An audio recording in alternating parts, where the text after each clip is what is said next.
Amém,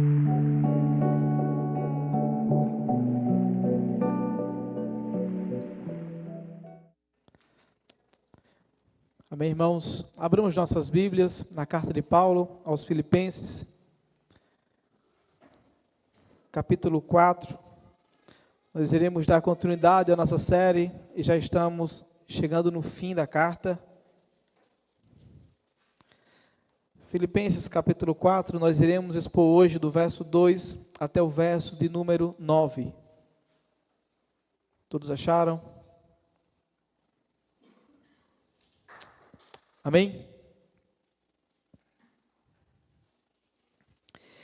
Eleito 5 vezes o melhor jogador do mundo e conhecido como uma máquina humana, Cristiano Ronaldo tem se destacado com um estilo totalmente diferente. Aos 39 anos, ele esbanja uma forma física invejável para todos aqueles que o acompanham. Mas não é à toa que Cristiano Ronaldo chegou a esse nível. Todo o cuidado que ele tem com toda a sua performance para o jogo destaca-se e caracteriza-se em 3 pilares: dedicação aos treinos físicos, dieta restrita e boas e incomuns horas de sono. Visto por todos como um robô de fazer gols, Cristiano Ronaldo leva um estilo de vida rígido, com exercícios aeróbicos e de força, essencial para não ganhar sequer algumas gorduras, mas essencial para ter energia necessária para competir em alto nível. Competir em alto nível, esse é o foco desse jogador. E para conseguir atingir os seus objetivos, ele traçou para si meios para ter essa estabilidade física. E quem dera todo mundo pudesse ser assim. Para competir em alto nível, pudesse criar meios e estratégias para vencer assim. Da nossa parte, todo crente que anseia por mais estabilidade espiritual, deveria então olhar para grandes exemplos e adotar assim também algumas grandes resoluções. Hoje, Paulo, por meio do texto que nós iremos estudar, nos exortará a adotarmos um estilo de vida para que todos nós possamos ter estabilidade espiritual. Leia comigo o texto, por favor. Filipenses, capítulo 4, do verso 2 até o verso de número 9. Diz assim a palavra do Senhor: O que eu rogo a Evódia e também a Síntique é que vivam em harmonia no Senhor. Sim, e peço a você, leal companheiro de jugo, que as ajude, pois lutaram ao meu lado na causa do Evangelho, com Clemente e os meus demais cooperadores. Os seus nomes estão no livro da vida. Alegre-se sempre no Senhor. Novamente direi, alegre-se. Seja a amabilidade de vocês conhecida por todos. Perto está o Senhor. Não andem ansiosos por coisa alguma, mas em tudo, pela oração e súplicas e com ações de graças, apresentem seus pedidos a Deus. E a paz de Deus, que excede todo entendimento, guardará o coração e a mente de vocês em Cristo Jesus. Finalmente, irmãos, tudo que for verdadeiro, tudo que for nobre, tudo que for correto, tudo que for puro, tudo que for amável, tudo que for de boa fama, se houver algo de excelente ou digno de louvor, pensem nessas coisas. Ponham em prática tudo o que vocês aprenderam, receberam, ouviram e viram em mim. E o Deus da paz estará com vocês. Feche os olhos e vamos mais uma vez orar ao nosso Deus, pedindo o seu auxílio para esse momento do culto. Senhor nosso Deus, nós queremos pedir ao Senhor que o Senhor nos auxilie no momento em que nós vamos ouvir a tua voz. Que o teu Espírito Santo ministre aos nossos corações. Nos interessa te ouvir nessa noite. Faça isso conosco, Deus. Em nome de Cristo Jesus te oramos. Amém. Hoje nós chegamos então, finalmente, ao final da carta de Paulo. O último capítulo, capítulo 4. Nós ainda teremos mais um sermão no próximo domingo. Mas hoje, ele começa então fazendo, por meio desse texto, algumas exortações práticas. E essas exortações práticas que Paulo está fazendo para a gente no início do capítulo 4, É justamente pedindo para que esses irmãos agora coloquem em prática toda a teologia em que eles foram expostos. Paulo pregou, Paulo falou da doutrina bíblica de Cristo, Paulo argumentou contra os judaizantes, contra os libertinos daquela época. Agora Paulo está dizendo, vocês precisam colocar isso em prática. No capítulo 3, nós estudamos em dois sermões, Paulo abordando dois movimentos heréticos que ameaçavam a igreja de Filipos. O primeiro movimento herético que estava ameaçando a igreja de Filipe, como já falei, eram os judaizantes. Falavam que para a salvação eles precisariam ser circuncidados. De alguma forma, eles estavam colocando o sacrifício de Cristo Jesus para uma amputação do órgão, para obterem assim a salvação. O segundo movimento herético que Paulo aborda, ainda no capítulo 3, vocês viram semana passada com Lucas Cavalcante pregando, eram os libertinos. E quem eram os libertinos que Paulo aborda no capítulo 3? Eles rejeitavam a ideia de que os cristãos tinham limites morais na sua conduta. Eles defendiam a satisfação dos prazeres carnais, sem que isso afetasse de alguma maneira ou necessariamente o seu relacionamento com Deus. Os libertinos, por outro lado, estavam dizendo que os filipenses não tinham que ter limites. Eles podiam viver a liberdade sem reserva. Hoje, como falei, Paulo fará exortações práticas àqueles irmãos. Depois de tudo aquilo que eles ouviram, eles precisariam adotar um estilo de vida que gerasse estabilidade espiritual. Os dois extremos, tanto dos judaizantes como os libertinos, não ajudavam em nada nesse processo. Mas como aqueles irmãos, nós também, irmãos, fomos expostos à verdade. E hoje também seremos exortados que devemos adotar um estilo de vida que gere estabilidade espiritual. Todos nós devemos adotar um estilo de vida que gere estabilidade espiritual. A pergunta que nós poderemos fazer então para todo o texto é o que o cristão deveria adotar para serem estáveis espiritualmente. A primeira coisa que todos nós precisamos adotar e devemos adotar é a unidade como algo central na igreja. Nós precisamos adotar a unidade como algo central na igreja. Nós vimos no capítulo 1, Paulo, quando ele começa a fazer os seus agradecimentos por aquilo que Epafrodito trouxe para ele, ele fala um pouco sobre a desunião, para que os irmãos fossem unidos no Senhor. A causa de Paulo ter falado isso no capítulo 1, e eu mencionei isso lá, está justamente no capítulo 4, o caso de Evódia e Síntique. Veja comigo o verso 12, por favor, que diz o texto. O que eu rogo a Evódia e também a Síntique é que vivam em harmonia no Senhor. A ideia é que essas duas irmãs estavam em rixa dentro da igreja. Não sabemos ao certo o problema da rixa. Tudo indica, alguns comentaristas dizem que era discordâncias. Era a busca pelo primeiro lugar na igreja. E as comparações com relação à liderança de uma e à liderança da outra.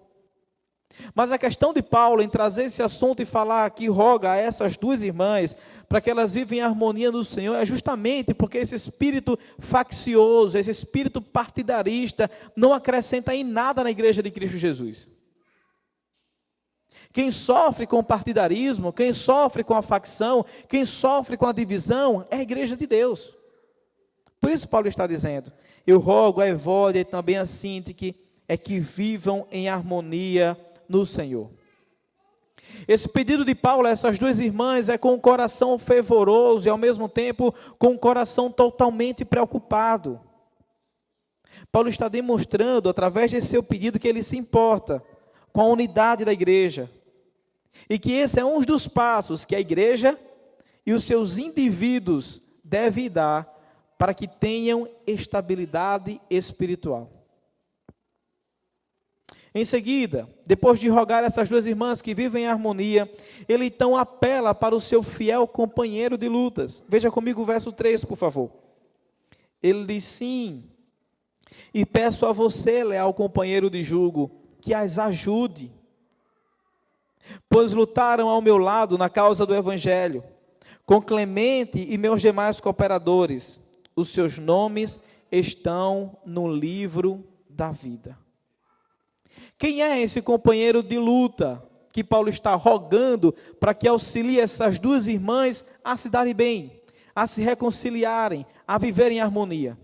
F.F. Bruce diz para a gente que talvez seja Lucas, que escreveu o seu evangelho e que escreveu também o livro de Atos dos Apóstolos. Então talvez esse companheiro de Paulo seja Lucas.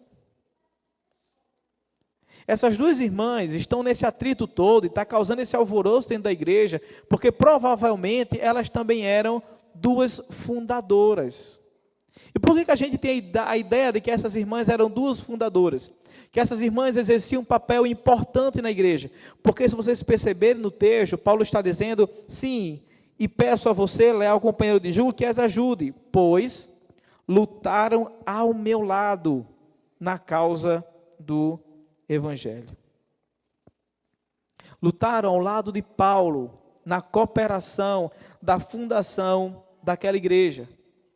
Essas irmãs, é importante destacar, elas eram cooperadoras, assim como Paulo cita Clemente, assim como Paulo cita Epafrodito, Timóteo e tantos outros.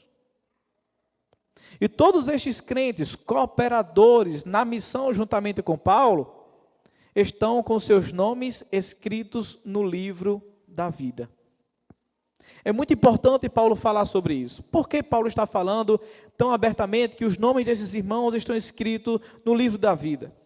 Paulo está apelando para a consciência deles, a ideia do contexto daquela época. Filipos era uma cidade de ex-militares e tinham todos os seus registros no cartório romano. Quando Paulo fala sobre isso, Paulo está fazendo justamente um contraponto.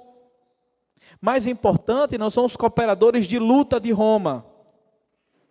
Mais importante são os cooperadores de luta pela causa do Evangelho, que têm os seus nomes não registrados no cartório de Roma, mas têm os seus nomes registrados nos céus, no livro da vida. É isso que Paulo está falando. É essa ênfase que ele está dando aqui. Paulo está enfatizando, por outro lado, que todos os escolhidos de Deus, que foram escolhidos por Deus antes da fundação do mundo, herdarão a vida eterna, pois os seus nomes estão registrados no livro da vida. É interessante olharmos para essa perspectiva do que o apóstolo Paulo está falando e entender o porquê que ele está falando isso para esses irmãos, trazendo para eles então a importância de não ter o seu nome exaltado e o seu nome escrito nos cartórios romanos apenas, mas no cartório de Deus e ter os seus nomes no livro da vida. A unidade da igreja, irmãos, é um trunfo importante, um grande trunfo para que a missão seja bem executada. Isso é importante. A unidade da igreja é o grande trunfo para que a missão seja bem executada. Todos os crentes, nesse caso, como Paulo está rogando essas duas irmãs, devem também viver em harmonia uns com os outros. Devem viver em harmonia com aqueles os quais têm indiferenças. Essa exortação também vale para todos nós, porque a unidade é um grande trunfo para que a missão do reino de Deus seja bem executada. Esse é um dos passos que todo crente deve dar para a cooperação da nossa estabilidade espiritual. Resolver todas as rixas, seja com quem for, e viver em harmonia. Veja o que especificadamente ele fala de Evódia e Sintique, que elas estavam com rixas e que naturalmente isso atrapalhava a espiritualidade delas duas, mas que também atrapalhava a espiritualidade da igreja, por elas serem influentes. Isso estava atrapalhando muita coisa. Esse tipo de pecado nunca promove progresso. Rixas, desunião e falta de harmonia sempre provoca retrocessos. Retrocessos espirituais e retrocessos na missão do reino de Deus. Por quê? Se nós que estamos aqui hoje temos questões pessoais para tratar com algum irmão da igreja, é nítido que vamos evitar sentar no mesmo lugar que ele. Vamos evitar dirigir a palavra ou sentar por perto. Se temos então rixas com algum dos nossos familiares, por outro lado, nós não vamos ter tanta credibilidade para pregar o evangelho para ele. Evitaremos ir nas mesmas festas, evitaremos ir nos mesmos encontros, e caso estejamos, iremos estar em outra mesa que não dele. Se temos rixas dentro do casamento, nós temos filhos que estão crescendo olhando para uma má conduta. A rixa e a desunião não são um estilo de vida que os crentes deveriam orgulhar em possuir. Todo crente que tem alguma rixa com alguém ou está em desunião com alguém não deveria se orgulhar dessa posição. Isso só gera desânimos e regresso espiritual.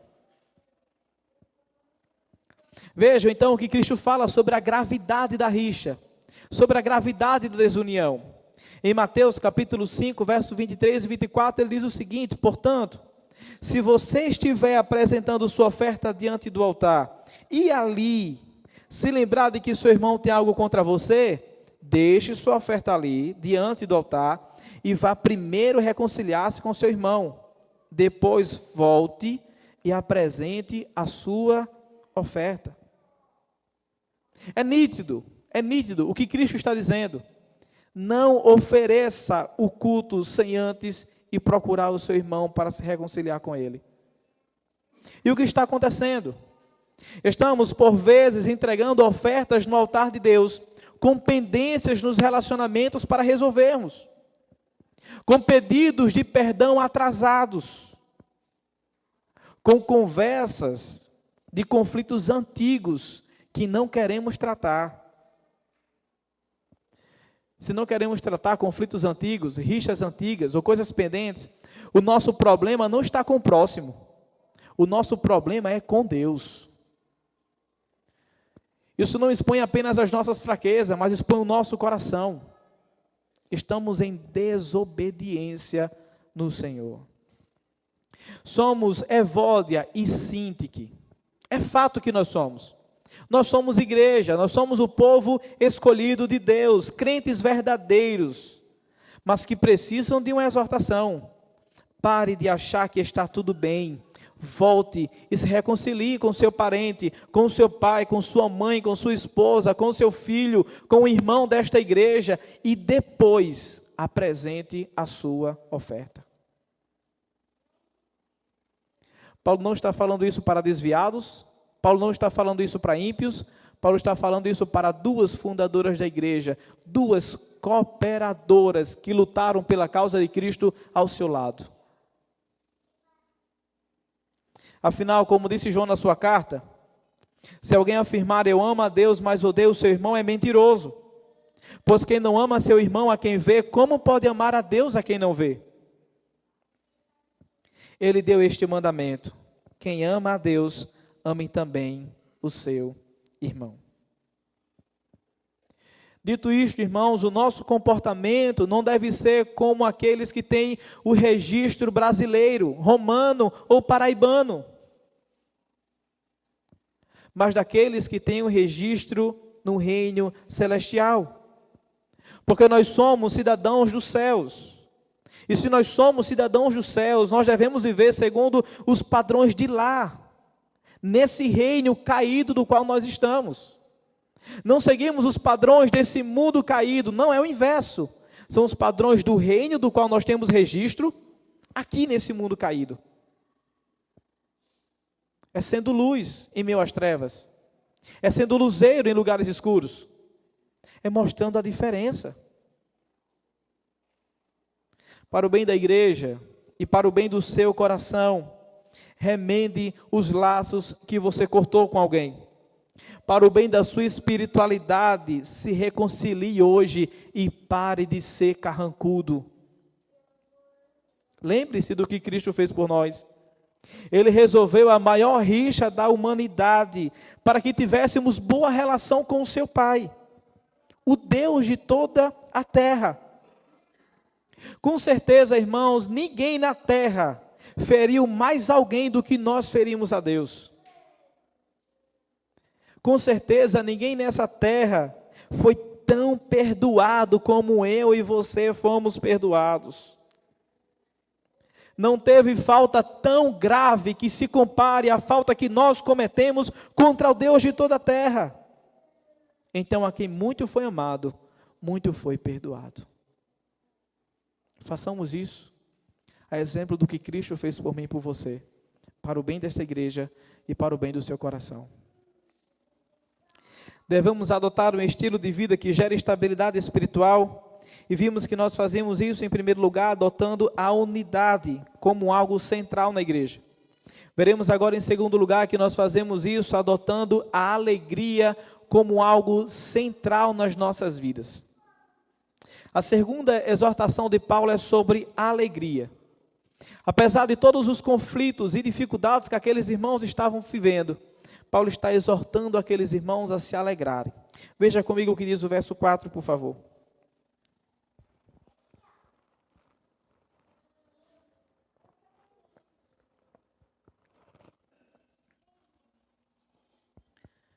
Diz assim o texto sagrado: alegrem-se sempre no Senhor, novamente direi, alegrem-se.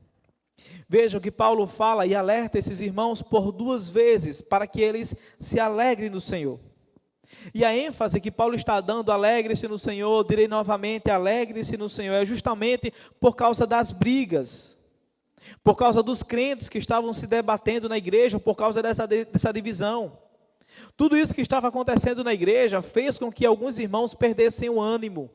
Então, Epafrodito, quando chega para Paulo, falando da situação da igreja, fala, e essa desunião de Sintique e Evódia, toda essa divisão, toda essa facção, está fazendo com que os irmãos fiquem desanimados, fazendo com que os irmãos fiquem murchos.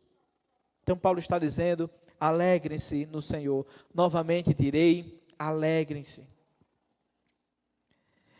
E por que também aqueles irmãos estavam tristes? Tinha divisão, tinha essas causas facciosas, mas tinha também os judaizantes, que estavam tentando impor sobre aqueles irmãos um jugo muito pesado da doutrina da circuncisão, mais uma vez. Então Paulo está dizendo para esses irmãos que estavam tristes, cabisbaixos, alegrem-se. Mas veja o que Paulo diz, alegrem-se no Senhor. Não se alegrem com as coisas e com os prazeres desse mundo, mas alegrem-se no Senhor. Em outras palavras, Paulo está dizendo, tenham a sua alegria centrada em Cristo Jesus, na obra da redenção, na sua vinda gloriosa, na ressurreição final e na transformação do nosso corpo. Alegrem-se no Senhor, é lembrar da obra de Cristo Jesus na cruz do Calvário e todos os seus benefícios. Alegre-se no Senhor, direi novamente, alegre-se no Senhor, lembre do que Cristo fez, erga a cabeça e não ande triste, alegre-se no Senhor. É isso que Paulo está exortando esses irmãos. Ele exorta quanto à alegria, mas no próximo texto ele exorta também quanto à amabilidade. Em outros textos vai falar justamente sobre a moderação. Veja comigo o verso 5. Seja a amabilidade de vocês conhecida por todos, perto está o Senhor. Moderação poderia ser melhor traduzida por amabilidade neste verso da NVI. Outras versões trazem moderação. Eu acho que é melhor apropriado entendendo o significado do grego neste texto. Então nós vamos tratar como moderação com uma versão diferente. A ideia que Paulo traz aqui com relação à moderação é o que ele já vinha falando anteriormente, mas que está falando novamente. Os libertinos pregavam que eles deveriam viver um estilo de vida, desapegado de Cristo, sem limites, usando da graça para pecar, não tem problema. Vocês podem pecar. Então Paulo, por outro lado, está dizendo a esses irmãos, seja a moderação de vocês vista por todos. Seja a amabilidade de vocês vista por todos. O que Paulo está dizendo é que esses irmãos deveriam ter uma vida mais equilibrada. Paulo está dizendo que eles deveriam ter uma vida mais calibrada, equilibrada. A ideia é essa, é calibrada. E a ideia que ele está dizendo quanto a isso é justamente um contraste contra os excessos libertinos, cuja conduta dos libertinos se caracterizava por práticas imorais de bebedeira e de orgias. Paulo está dizendo que a moderação de vocês seja vista por todos, que a amabilidade de vocês seja vista por todos. Diferente do que os libertinos disseram. Sejam moderados, sejam equilibrados. E por quê? Porque esses irmãos deveriam viver uma vida moderada. Porque esses irmãos deveriam viver uma vida equilibrada no cristianismo. Porque perto está o Senhor. Perto está o Senhor. Em outras palavras, ele está dizendo, portanto, sejam moderados e sóbrios, para não caírem na mesma condenação deles. De quem? Dos libertinos. Perto está o Senhor. E essa ideia de perto está do Senhor pode significar a volta do Senhor está próxima. Ou pode significar o Senhor irá regressar em breve. Vivam de maneira moderada, equilibrada, calibrada, porque o Senhor está perto de voltar. Se organizem, se preparem. Perto está o Senhor. Se alegrem, cristãos. Digo mais uma vez, alegrem-se. É a exortação de Paulo para essa igreja. E uma exortação de Deus para o seu povo. Por quê? A aflição é o nosso maior teste de contentamento. Gravem isso. A aflição é o nosso maior teste de contentamento. Quando o nosso mundo está desmoronando, a confiança na soberania de Deus vacila e uma disposição mental antes que era pacífica cede agora à inquietação. Quando a nossa fé é desafiada, nós temos a oportunidade de descobrirmos até onde vai o nosso contentamento. Sempre que a nossa fé é desafiada, nós temos que nos perguntar até onde vai o nosso contentamento no Senhor. E percebemos o quanto temos andado descontentes no Senhor. As aflições, as provas da nossa fé, sempre nos fazem refletir e perceber o quanto estamos descontentes no Senhor. Mas a exortação de Cristo Jesus, por meio da sua palavra, é alegrem-se, direi novamente, alegre-se. Porque a alegria nesse caso é uma ordenança e não uma opção. Ser alegre nesse caso é um mandamento e não uma recomendação. Nesse caso, segundo o texto bíblico, deixar de ser alegre é uma desobediência, porque expressa uma ordem direta de Deus para o seu povo. E por que Deus nos exorta a nos alegrarmos? Por que a sua palavra nos exorta a vivermos uma vida alegre? Porque nós somos o povo do Evangelho. Porque nós somos o povo do caminho. O Evangelho é a alegria de Deus por meio de Cristo Jesus aos homens. O reino de Deus instaurado é a alegria. O fruto do Espírito é a alegria. A ordem de Deus então é alegrai-vos. Porque vocês estão no reino de alegria e não no reino de trevas de tristeza. Vocês não estão no antigo mundo de tristeza, de caos, vocês estão no reino de alegria, por isso alegrem-se. E essa alegria deve ser ultra circunstancial. Porque Paulo diz que nós devemos nos alegrar sempre. Como a vida é um grande mosaico, em que não faltam cores escuras no sofrimento, nossa alegria também não pode depender das circunstâncias. Não pode depender das circunstâncias.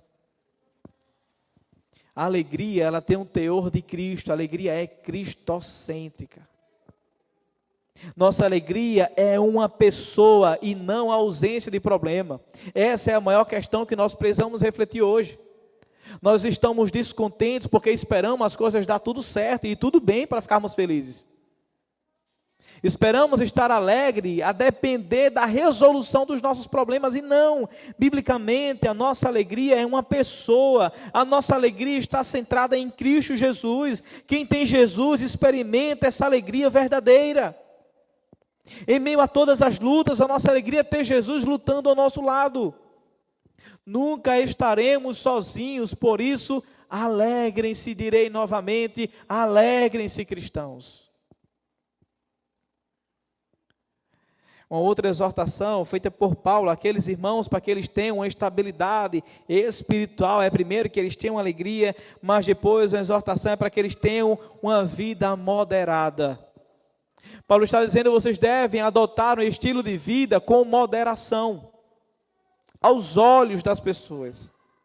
Seja a moderação de vocês conhecida diante de todos, perto está o Senhor. E por que, irmãos, essa exortação é importante? E aqui aplico, como todo sermão, com temor e tremor. Porque principalmente no nosso meio reformado, que temos a real compreensão da graça comum, utilizamos muitas vezes a libertinagem ao invés da liberdade. Ao invés das pessoas nos desassociarem dos ímpios por causa de algumas atitudes, elas nos associam. Porque na maioria das vezes, em nossas atitudes, não há diferença nenhuma.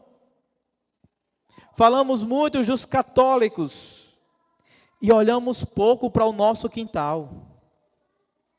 Falamos muito dos pentecostais e olhamos pouco para os centros sujos no meio da nossa sala.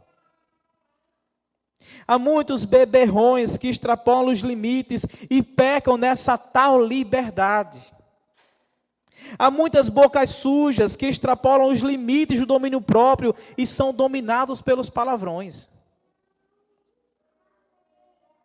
Há muitos embriagados nos pecados sexuais, vivendo em um mundo vazio de piedade. Deus está dizendo para mim e para você, abandonem tais pecados e sejam moderados aos olhos de todos. Sejam equilibrados, sejam calibrados, usem da liberdade cristã para serem estáveis espiritualmente e não para serem libertinos. Como saber se tais coisas me fazem pecar? Veja o quanto ela lhe aproxima de Deus e o quanto ela lhe afasta de Deus. Deus está exortando a todos nós a não usarmos mais a graça como bengala para o nosso pecado. A não usarmos a sua misericórdia como bengala para caminharmos e prosseguir nos nossos pecados. Foi o que Paulo disse em Romanos capítulo 6. Que diremos então? Continuaremos pecando para que a graça aumente? Ele fala de maneira nenhuma. Nós, os que morremos para o pecado, como podemos continuar vivendo nele? Ser contente no Senhor, irmãos, é embriagar-nos de todas as suas obras. É encharcarmos nossa mente e nosso coração daquilo que nos traz alegria, constante estabilidade espiritual. Adotar um estilo de vida que tem alegria como algo central nas nossas vidas. É ter menos descontentamento e mais satisfação em Deus. Cristo não morreu para vivermos segundo os nossos preceitos e segundo aquilo que a gente acha que é certo. Cristo nos deu uma nova vida para vivermos a sua vida por meio de nós. É esse estilo de vida que nós devemos ter. A vida de Cristo por meio de nós. Reflitamos sobre isso e mudemos a rota hoje. Devemos adotar um estilo de vida que gera estabilidade espiritual e vimos que nós devemos fazer isso em primeiro lugar, adotando a unidade como algo central na igreja. Em segundo lugar, adotando a alegria como algo central nas nossas vidas. E em terceiro lugar, adotando a paz como algo central nas nossas ansiedades. Adotando a paz como algo central nas nossas ansiedades. Nos versos 6 a 9, então, Paulo agora vai exortar aqueles irmãos a buscarem a paz, a paz interior, a paz de espírito. Veja comigo o verso de número 6, por favor. Ele diz: não andem ansiosos por coisa alguma, mas em tudo, pela oração e súplica, e com ação de graças, apresentem a Deus seus pedidos. Antes, se vocês perceberam, Paulo vem falando, vivam em harmonia. Olha só, Sintique e Evódia, vivam em harmonia. Lucas, ajuda essas irmãs aí. Depois ele olha para esses irmãos e diz, vocês precisam também viver alegres. Depois ele diz, vocês precisam viver com moderação aos olhos de todos. E agora ele está olhando para essa igreja e dizendo, vocês não devem andar ansiosos. Por que Paulo está dizendo isso? Porque por aqueles irmãos adotarem a fé em Cristo Jesus, eles estavam sendo perseguidos. E na sua maioria havia uma instabilidade econômica, um medo do futuro, de serem expulsos da sua casa, de perderem seus empregos, e agora como será o amanhã? Paulo está olhando para esses irmãos, para suas dificuldades, para suas preocupações, e dizendo, não andem ansiosos por coisa alguma. Com esse caso, esse sentimento batesse na porta desses irmãos, eles deveriam, no caso, em tudo, com orações e súplicas, com ações de graças, apresentar os seus pedidos a Deus.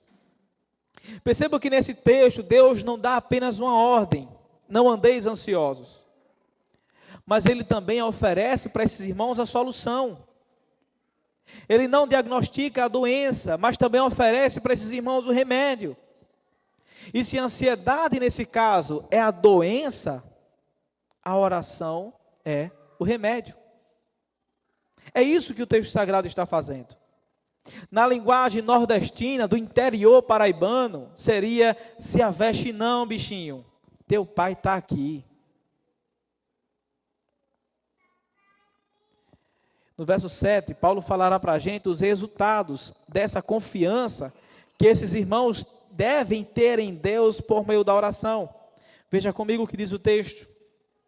E a paz de Deus, que excede todo entendimento, guardará seus corações e suas mentes em Cristo Jesus. A ideia é a de que se os filipenses acatassem esse estímulo de não andar ansiosos, de orar a Deus, ao contrário da ansiedade, em lugar da ansiedade, eles gozariam de paz no coração. Portanto, aqui os filhos de Deus receberiam essa paz, uma paz que ultrapassa toda a imaginação. Vai além de toda a sabedoria, de tudo quanto a humanidade pode planejar. A paz que excede todo entendimento vai para além de tudo aquilo que nós podemos compreender.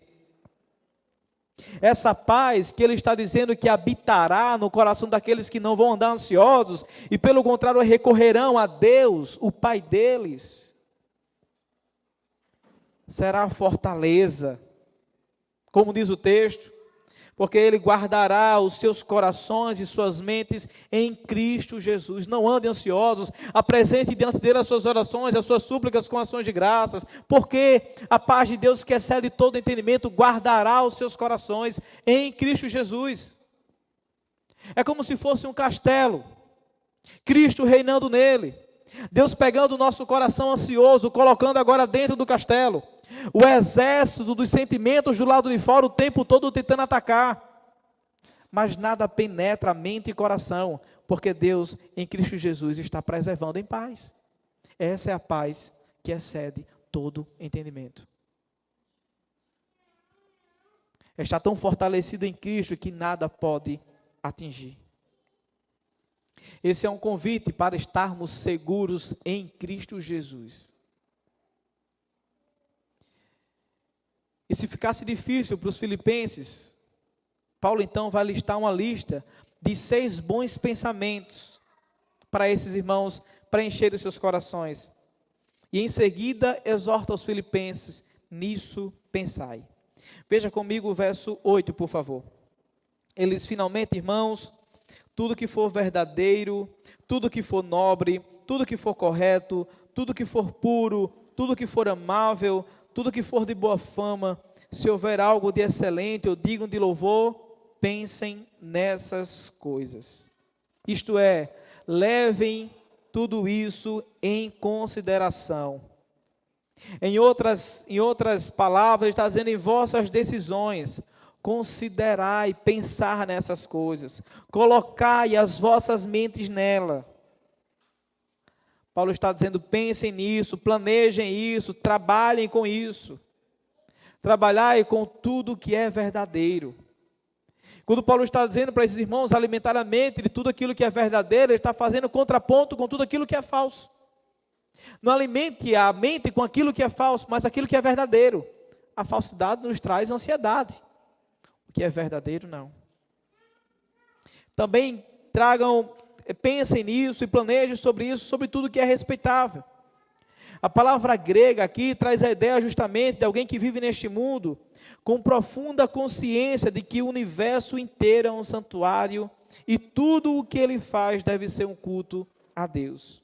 Tudo que é respeitável, tudo que é justo, traz a ideia de santidade, tudo aquilo que é puro, nisso pensai.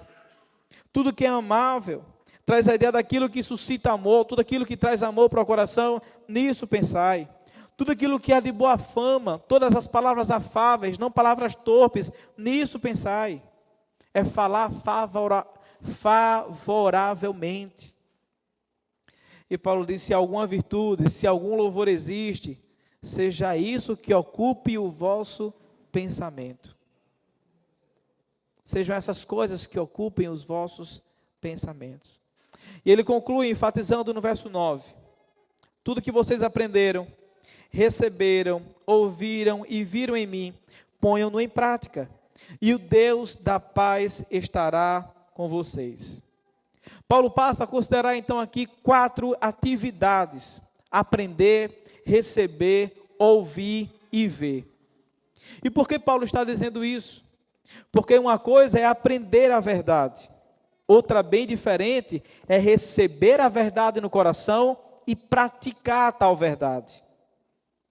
Não basta ter os fatos na cabeça, não basta ter a teoria. É preciso, segundo o que Paulo está dizendo, ter essas verdades no coração. Por isso ele fala, tudo que vocês aprenderam, receberam, ouviram e viram de mim, ponham-no em prática. Não deixem tudo isso somente na teoria, vai dar errado. E a conclusão do apóstolo, então, é majestosa. Porque ele está dizendo, além de Deus, o Deus da paz, guardar o nosso coração, nós temos o Deus da paz a nos guiar. Ele fala, e o Deus da paz estará com vocês. Irmãos, isso aqui é uma promessa. Não é algo do qual nós podemos duvidar, é uma promessa, e o Deus da paz estará com vocês. Não temos uma harmonia bendita, não temos apenas uma harmonia bendita no lugar da ansiedade, mas temos também a companhia divina em toda a nossa caminhada. Essa é a ideia, o Deus da paz estará com vocês.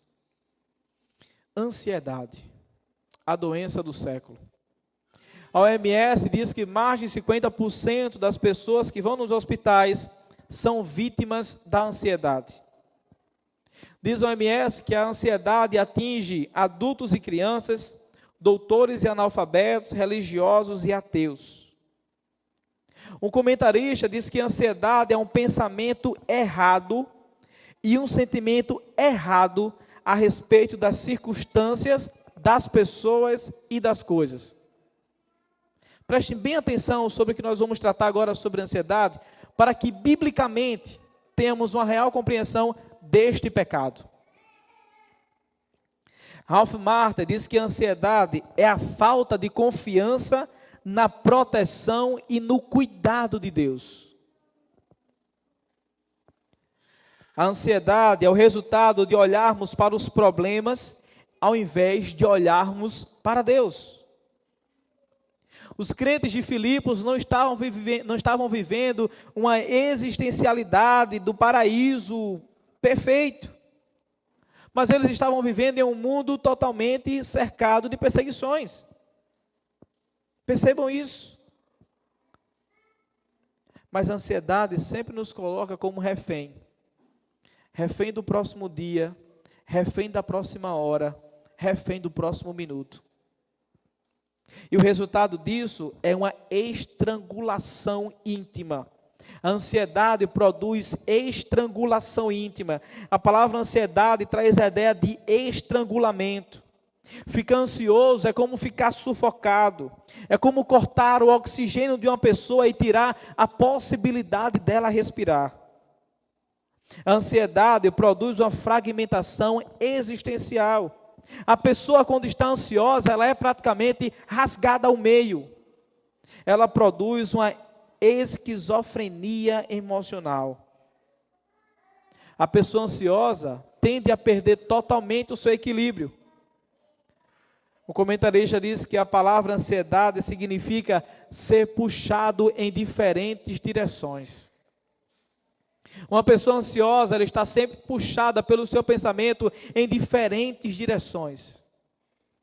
Imagine alguém pegar no seu braço, outro no outro braço, outro na perna, outro na perna e outro na cabeça, e todos os 5 lhe puxar em diferentes direções. É assim que o coração ansioso se encontra. Ele não sabe para onde vai, ele sente o estrangulamento na alma, falta-lhe vontade de comer, falta-lhe vontade de andar, de se relacionar, porque a ansiedade rouba as nossas forças. Porque uma pessoa ansiosa está sempre antecipando os problemas. Uma pessoa ansiosa sempre sofre antecipadamente. Mas, irmãos, sejamos claros nessa noite. A ansiedade é um pecado. Biblicamente, a ansiedade é um pecado. A ansiedade é uma eloquente voz da incredulidade. A ansiedade é a incapacidade de crer que Deus está no controle de todas as coisas. Quase sempre eu estou ouvindo pessoas dizer que têm ansiedade. Eu tenho ansiedade. Nós precisamos mudar.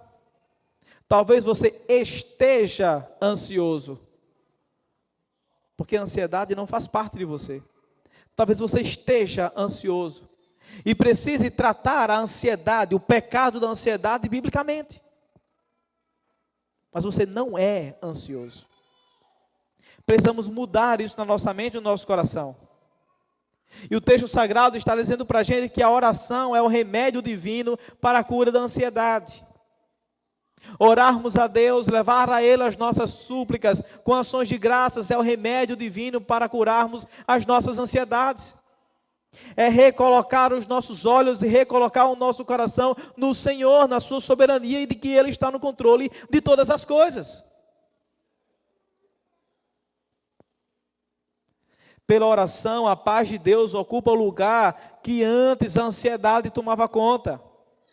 Porque, irmãos, a oração aquieta o nosso interior e muda todo o mundo ao nosso redor.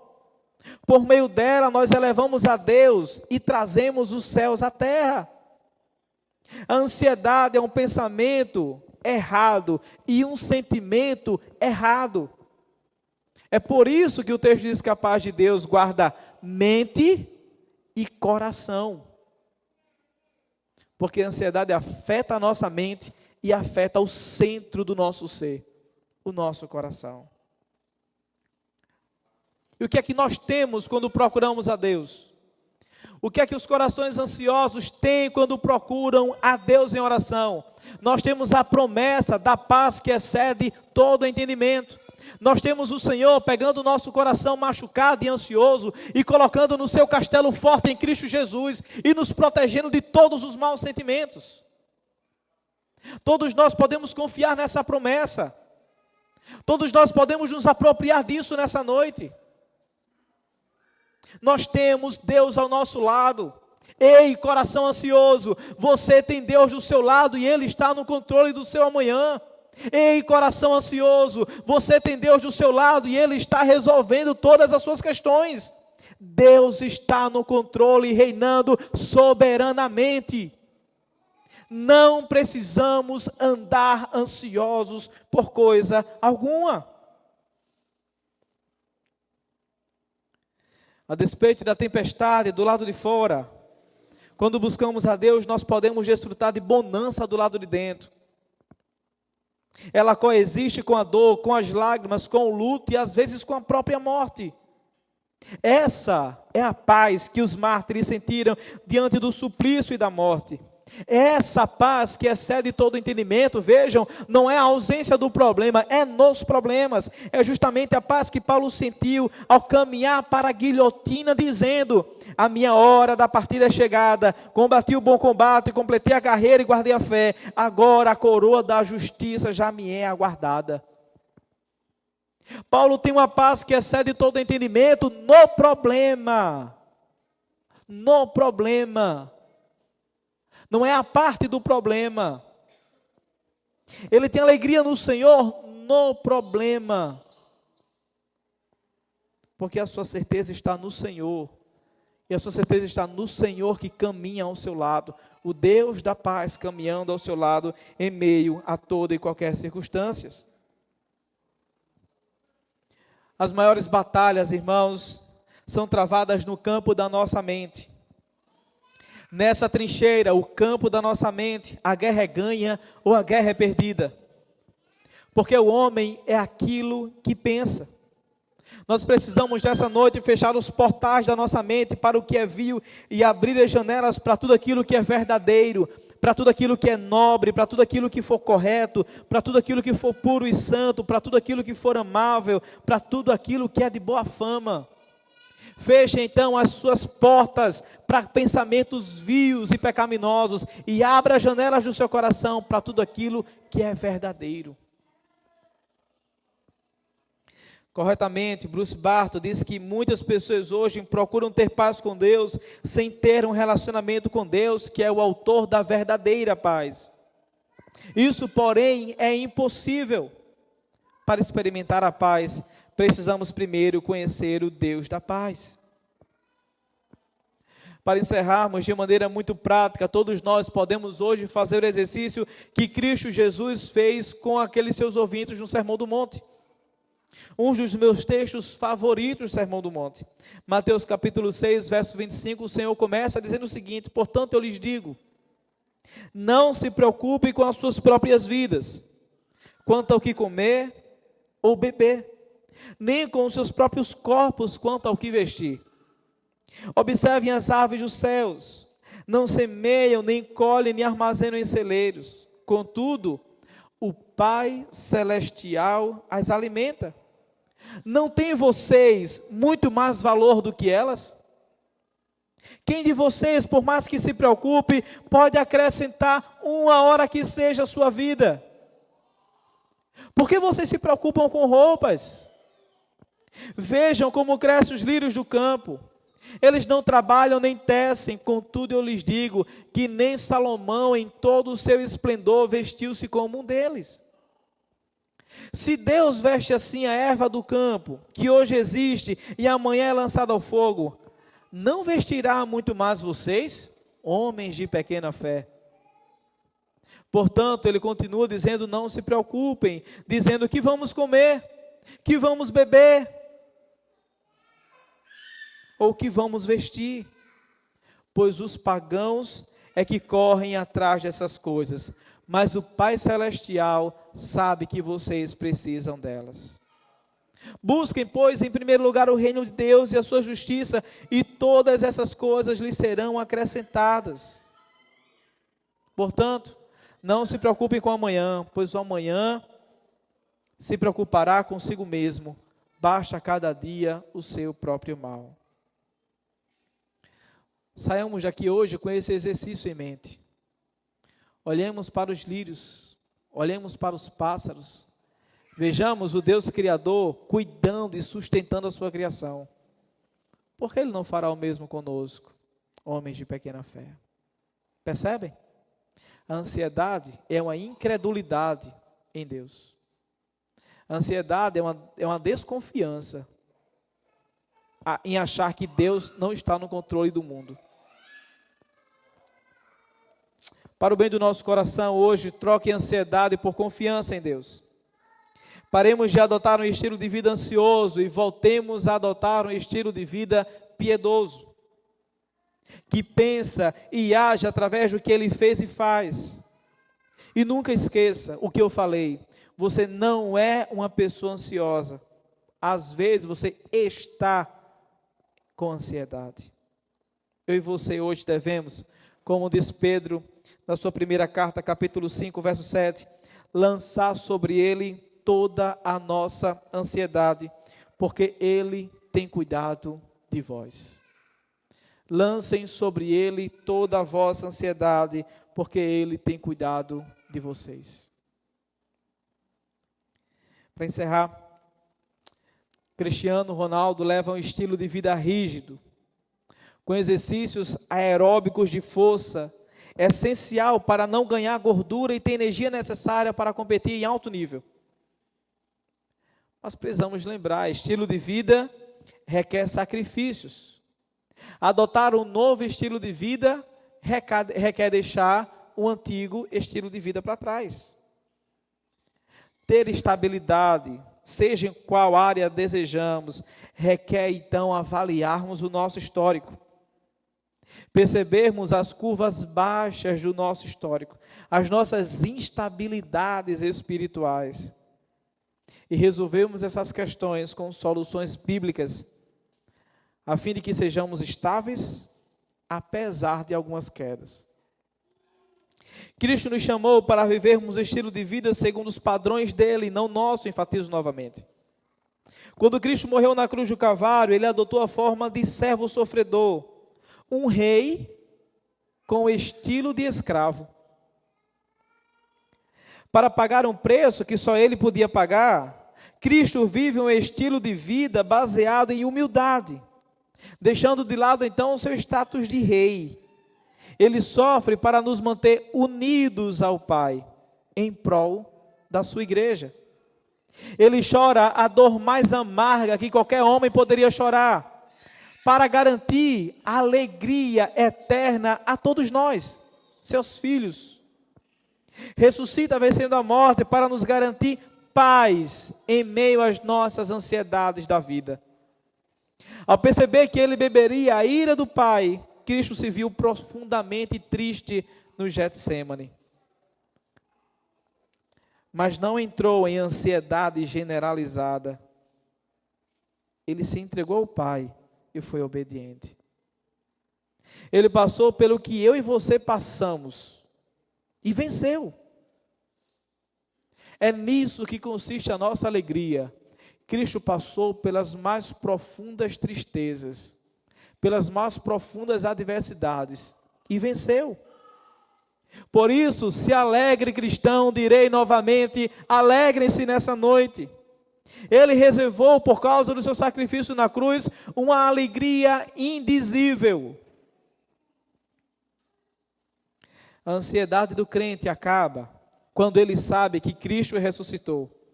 Com isso, ele anda sempre convicto de que no fim, tudo acabou bem. Acabou bem.